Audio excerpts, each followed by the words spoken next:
நான் வந்து ஒரு சின்ன அவேர்னஸ்க்காக இந்த பாட்டை பாடுறேன். சுத்தாத சுத்தாத தன ரோட்டில் சுத்தாத, இல்லாத கொரோனாவை வர வச்சிடாத, கொல்லாத கொல்லாத தினம் மனிதர்களை கொல்லாத, உன்னை போல அழுத 100 பேர் தானே ரோட்டில் சுற்றுறாங்க நீ பாரு. சரிதான் சரிதான் மாஸ்க் போடு, கொரோனாவை வரட்டிடு, அப்படி இப்படி ஊசி போட்டு கொரோனா வராமல் பார்த்துக்கிட்டு, என்ன நடந்தாலும் கொரோனாவை எதிர்த்து நில்லு, இது நம்ம பொறுப்பு. இந்த வீடியோவில் நான் என்ன சொல்ல வரேன்றதை உங்களுக்கு புரிஞ்சிருப்பீங்க. நீங்கள் டாக்டர், துப்புரவு பணியாளர்கள், போலீஸ் இவங்க சொல்கிறதெல்லாம் ஃபாலோ பண்ணுங்கள். மதிப்பும் மரியாதையும் அவங்களுக்கு கொடுங்க. லாக்டவுன் ஃபாலோ பண்ணுங்கள். அவங்க என்ன ரூல்ஸ் சொல்கிறாங்களோ அதை நீங்கள் கடைப்பிடிங்க. மாஸ்க்கு, சானிடைசர் நீங்கள் யூஸ் பண்ணுங்கள். வெளியே போனீங்கன்னா வந்து கை கழுவுங்க. முக்கியமான காரணத்துக்கு மட்டும் வெளியே செல்லுங்க. நன்றி. Stay home, stay safe.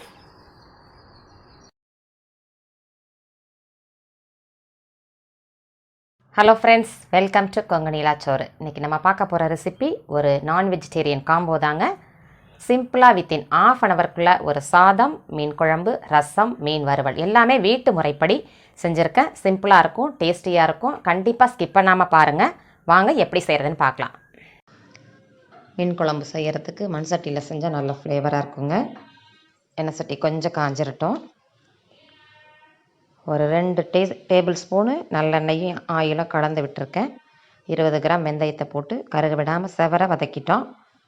ஒரு 150 கிராம் வெங்காயம் பொடியாக கட் பண்ணி வச்சுருக்கிறது போட்டுக்கணும். நான் இன்றைக்கி பெரிய வெங்காயம் போட்டிருக்கேன். சின்ன வெங்காயம் போட்டால் இன்னும் கொஞ்சம் நல்லா ஃப்ளேவராக இருக்கும். கருவேப்பிலை ஒரு கொத்து போட்டு நல்லா வதக்கிக்கங்க. கிளாஸ் ஆட்டம் வதக்கிக்கணுங்க, கருக விடக்கூடாது.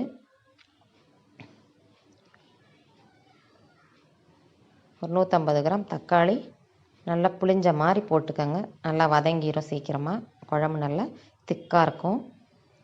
தேவையான உப்பு போட்டிங்கன்னா சீக்கிரம் வதங்கிடும். தொக்காட்டம் வர்ற வரைக்கும் நல்லா வதக்கி விட்டுக்கலாம். கொஞ்சம் ஒரு பிஞ்ச் அளவு மஞ்சத்தூள் போட்டு அதையும் வதக்கி விட்டுக்கிறோம். 2 டேபிள் ஸ்பூன் மிளகாத்தூள் போட்டுக்கிறோம். 4 டேபிள் ஸ்பூன் மல்லித்தூள் போட்டுக்கிறோம். உங்களுக்கு தேவையான அளவு குழம்பு திக்கு எந்த அளவுக்கு வருமோ அந்த அளவுக்கு போட்டுக்கோங்க. அதோட பச்சை வாசம் ஒரு 2 நிமிஷம் போகிற வரைக்கும் வதக்கி விட்டுட்டு ஒரு லெமன் சைஸ் புளியை கரைச்சி விட்டுக்கிறோம். குழம்பு நல்லா திக்காக இருக்கான்னு பார்த்துட்டு தேவையான அளவு தண்ணியை ஊற்றிட்டு குழம்பு எந்த அளவுக்கு உங்களுக்கு தேவையோ பார்த்துக்கோங்க. உப்பு போட்டுக்கலாம். 2 நிமிஷம் மூடி வச்சுக்கோங்க. குழம்பு நம்ம மீன் வறுவலுக்கு 4 சின்ன வெங்காயம், ஒரு 5-6 பல்லு பூண்டு, 2 இஞ்சி அளவுக்கு ஒரு துண்டு இஞ்சி போட்டுக்கிறோம். கருவேப்பிலை போட்டுக்கிறோம். கொத்தமல்லி நல்லா ஃப்ளேவராக இருக்கும். மஞ்சத்தூள் போட்டுக்கிறோம். மிளகாத்தூள் உங்கள் காரத்துக்கு தகுந்தது போட்டுக்கோங்க. சோம்பு இது நல்ல ஃப்ளேவராக இருக்குங்க. தேவையான அளவு உப்பை போட்டுட்டோம். 3 விசில் வருது. ஒரு 3 விசில் விட்டு எடுத்துக்கலாங்க. சாதம் இடையிலேயே ரெடி ஆகிட்டு நமக்கு.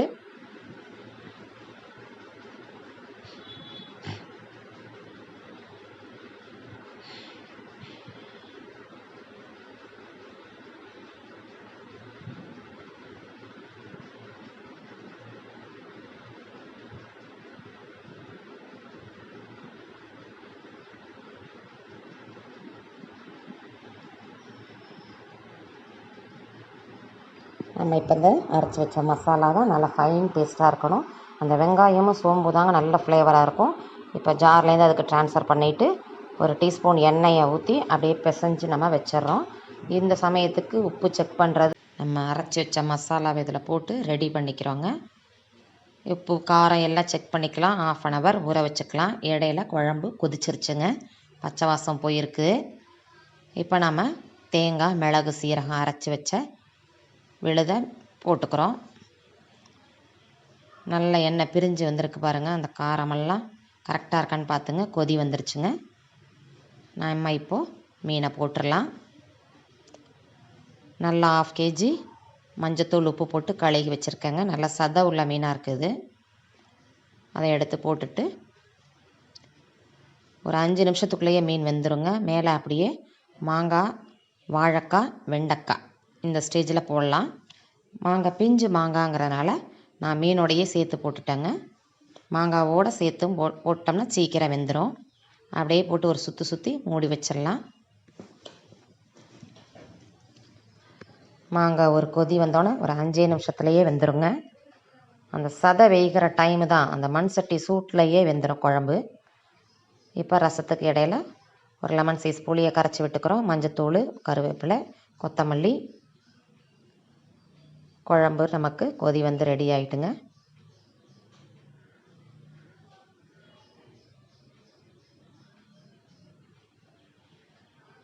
மீனெல்லாம் வெந்துருச்சு. இப்போ கருவேப்பிலை, கொத்தமல்லி, இதில் மிளகு, சீரகம், பூண்டு, தக்காளி ஒன்றும் பாதியமாக அரைச்சி அதில் சேர்த்தாச்சு. நாட்டுப்பழமாக இருந்தால் புளியோடையே கரைச்சிக்கலாம். தேவையான அளவு தண்ணியை ஊற்றிக்கிறோம். உப்பு போட்டுக்கிறோம். இப்போ தாளிப்பு தாங்க. எண்ணெயை ஊற்றியாச்சு. கடுகு, காஞ்ச மிளகாய் போட்டு தாளித்து கரைச்சி வச்சுருக்க ரசத்தை எடுத்து அப்படியே ஊற்றிக்க வேண்டியதாங்க. ரசத்தை ஊற்றியாச்சு.